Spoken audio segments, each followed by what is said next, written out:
Hello বন্ধুরা, আজকে আপনাদের জন্য একটি শাক রেসিপি নিয়ে এসেছি। তো শাকটা এই সময়েই পাওয়া যায়, অন্যান্য সময়ে খুব একটা পাওয়া যায় না। মানে পাওয়া যায় না বললেই চলে, অন্য সিজনে।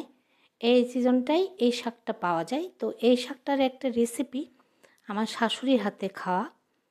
তো আমি এটাকে চেষ্টা করেছি করতে ওনার মতো। তো মোটামুটি 90% হয়েছে। তো তো আমি কি করে করলাম সেটা আপনারা দেখতে থাকুন। দূরের এবং কাছের বন্ধুদের জন্য আমার অনেক অনেক ভালোবাসা আর শুভেচ্ছা জানিয়ে তো আজকের এই ভিডিওটি শুরু করলাম আমি। তো দেখতে থাকুন বন্ধুরা, আর নিজেরা একবার ট্রাই করবেন, অবশ্যই ভালো লাগবে আপনাদের। তো এই শাকটি আমি বাজার থেকে কিনে এনেছি আজকে। কিনে এটাকে এবার আমি ধুয়ে পরিষ্কার করে বেছে নেব। এটা বেশ নরম হয় শাকটা। তো দেখুন আমি বেছে নিয়েছি, পুরোটা ফেলে দিচ্ছি, শুধু ডগাটা আর কিছু কিছু ভালো পাতা নিয়ে নিয়েছি। তো এইটুকুনো শাক হয়েছে আমার, 3 আঁটি শাক ছিল। 3 আঁটি শাক থেকে এরকম ছোট একটা ঝাঁকাই এক ঝাঁকা পেয়েছি। তো এবারে দেখছি একটা পাখি জানলায় বসে ডাকছে। তো আমি আসাতে দেখি এই গাছটায় গিয়ে বসেছে, তাই আমি একটুখানি পাখিটাকে একটু ভিডিও বানালাম। খুব সুন্দর ডাকছিল, তাই জন্য ইচ্ছে হলো ওকে একটু ভিডিও করি। যাই হোক, এবারে দেখুন আমি এর জন্য, শাকটার জন্য আমি এখানে কিছু ধনেপাতা তো নিয়েছি এবং ছোট ছোট করে শিম কেটে নিয়েছি, ছোট ছোট আলু কেটে নিয়েছি, কাঁচা লঙ্কা আর টমেটো নিয়েছি একটা কেটে, ছোট করে সব কিছুই ছোটো করে কেটেছি, আর কিছু রসুন থেতো করে নিয়েছি। এবার অল্প তেল দিলাম, তেলের মধ্যে আমি রসুনটাকে দিয়ে দিলাম। এবার রসুনটাকে আমি বাদামি করে ভেজে তুলব। শাকটাকে একটু উল্টে পাল্টে দিচ্ছি যাতে জল না থাকে, জল থাকলে অনেকখানি জল বেরিয়ে যাবে। তো এবার রসুনটাকে আমি বাদামি করে ভেজে নিচ্ছি। এবারে কি করব, আমি আলুটা প্রথমে দিয়ে দিচ্ছি। দেখুন আলুটা একদম ছোট ছোট করে কেটে নিয়েছি, আলুটা দিয়ে দিচ্ছি। আলুটা একটু ভাজা ভাজা হয়ে আসলে অন্যান্য সবজিগুলো আমি দেব।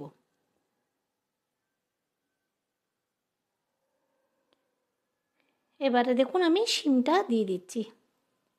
শিমটা দিয়েও কিছুক্ষণ নেড়ে চেড়ে একটু ভাজা ভাজা হতে দেব। তারপরে দেব টমেটোটা। তো বন্ধুরা, আমার ভিডিওগুলো দেখে আপনাদের কেমন লাগছে অবশ্যই কিন্তু জানাবেন, আর কী কী ভিডিও নিয়ে আসবো আপনাদের কাছে সেটাও কিন্তু অবশ্যই জানাবেন। এর মধ্যে আমি কাঁচা লঙ্কাটা টমেটোটা দিয়ে দিয়েছি, আর দিচ্ছি স্বাদ মতো নুন, আর দিলাম সামান্য হলুদ। এখানে কিন্তু আমি আর কোনো মশলা ব্যবহার করব না, শুধুমাত্র নুন হলুদ ছাড়া। তো এবারে নুন হলুদ দিয়েছি, তো এটাকে আরও খুব একদম দেখুন অল্প হয়ে গেছে ভাজা হয়ে, বেশ নরম হয়ে গেছে। তখনই আমি শাকটাকে দিয়ে দিচ্ছি। শাকটা দিয়ে এবার শাকটাতে সব সবজিগুলো মিক্স করে আমি কিন্তু ঢাকা দিয়ে অল্প আছে রান্না করতে থাকবো। এখানে একটুও কিন্তু আমি জল ব্যবহার করব না বন্ধুরা। তো এর মধ্যে আমি কিন্তু সব রকমের সবজি নিয়ে আসছি, মাছ মাংস সব ভেজিটেবল নিয়ে আসছি, ননভেজ কিছু আনছি না। কেননা এই সিজনের মধ্যে বিভিন্ন ধরনের সবজি পাওয়া যায় বলে আমি তাই সবজিগুলোই নিয়ে আসছি। কারণ মাছ মাংস ডিম বিভিন্ন পদের ননভেজ কিন্তু আমরা সবসময় খেয়ে থাকি, কিন্তু সিজনেবল শাক সবজিগুলো কিন্তু সবসময় রান্না করা হয় না।